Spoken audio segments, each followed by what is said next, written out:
vous a emmené à faire ce métier? C'est la passion, parce que pour être guide conservateur, il faut avoir de la passion.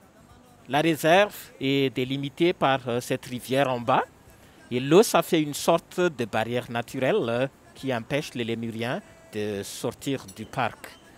Avant, fleuves et rivières étaient transparents, parce qu'il y avait partout des forêts qui protégeaient le sol, qui retenait la terre.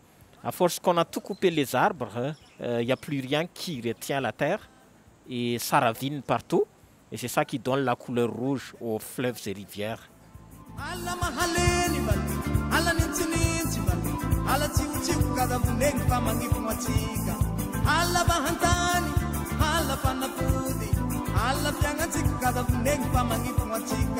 On a ici une plante qui s'appelle le baobab nain. En fait, c'est rien à voir avec le vrai baobab, mais c'est juste la forme qui le ressemble.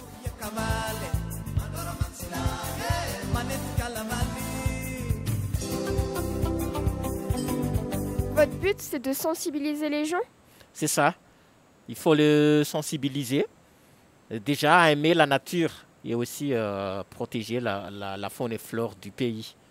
Ou sinon, il n'y a pas d'autres moyens pour préserver les lémuriens pour qu'ils soient encore là dans le futur?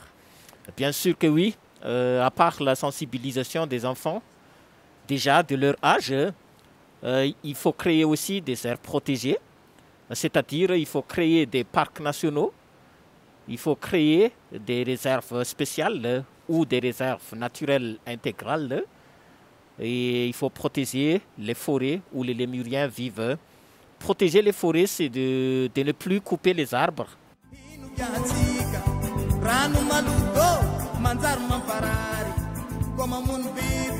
Donc moi j'avais une question par rapport au maquis. Est-ce que cette espèce aussi, elle est en voie d'extinction comme par exemple le lémurien couronné? Selon la conservation internationale, toutes les espèces de lémuriens sont tous menacées d'extinction à cause de la disparition de leur habitat.